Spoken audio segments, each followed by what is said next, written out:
Greetings to all. My hope is that you are enjoying the blessings of God's peace and grace. I have fallen asleep in some pretty unusual places. Last month I had an MRI. I was stuffed into a coffin-like machine, unable to move, in complete darkness and continuous noise for about half an hour. When they pulled me out, I was asleep. I had a job interview several years ago. I reported on time, but found that the group I was to meet with was still in conference. I decided to wait outside in the car and listen to the radio. When I woke up, I was an hour late for my appointment. I fell asleep in a gigantic traffic jam that rendered me and my car immobile for too long, I guess. The driver behind me had to tell me to move it along. The considerable pain of an abscessed tooth did not prevent me from falling asleep in the dentist waiting room. And once I had the privilege of being invited to lunch with one of the celebrities of the Christian music world. I made the mistake of going home first to listen to some of his music, and you can guess the rest. I've been assured that I'm not narcoleptic. I can only assume that my natural reaction to stress is to become pathologically relaxed. Laid back is a term used to describe the type B personality. And though this is very good for the blood pressure, it can become an enemy of diligence.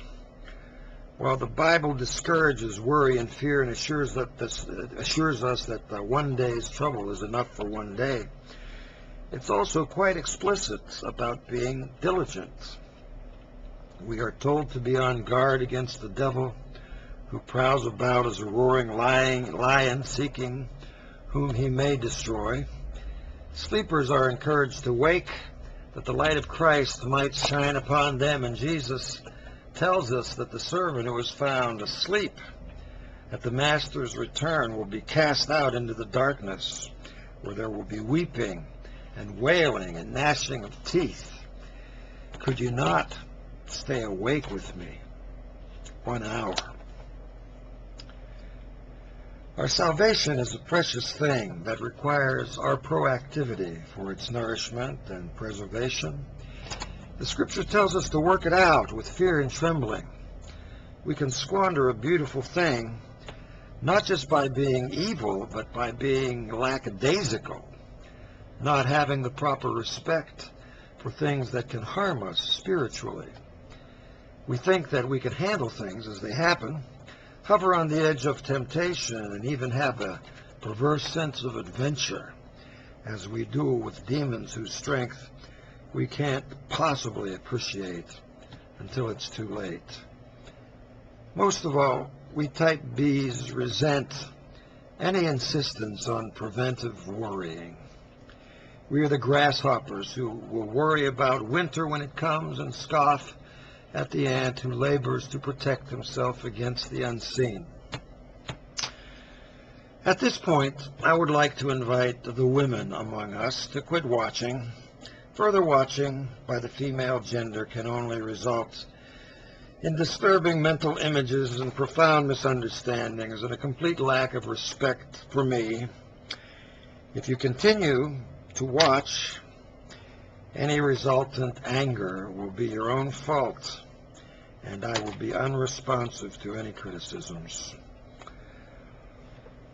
Okay, guys, now that we are alone, I would like to admit that the situation described is mainly our problem.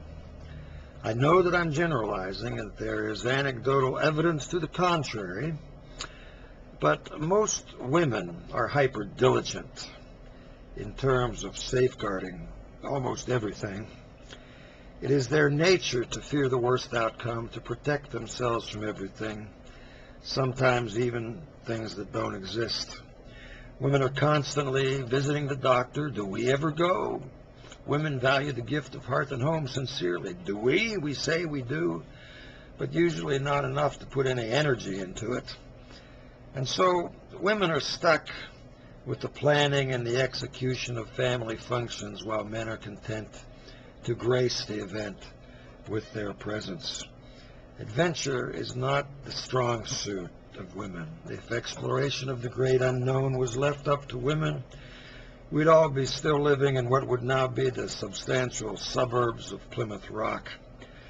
Many women are timid and fearful and uninterested in placing anything at risk, hypersensitive to the uncertain future, very absorbed with what could threaten the status quo. What is God intending to tell us men through the feminine profile, which is, by the way, made in the image of God? In trying to be more like God, our Father, whose life we share, what are we to do? As always, our progress in spiritual growth and toward God requires us to do exactly what we don't want to do, exactly when we don't want to do it. Our progress as men is sparked when we take a step to our feminine side. We are always called out of ourselves, out of our comfort zone, to make any real progress. The sure way to make no progress is to insist on the inevitability of being who God made us. We should actively seek out our weaknesses and our shortcomings for work. We should know ourselves well so that we can reinforce the gate where the enemy is sure to attack. We will make no progress if we make scathing denunciations of sins to which we have no inclination.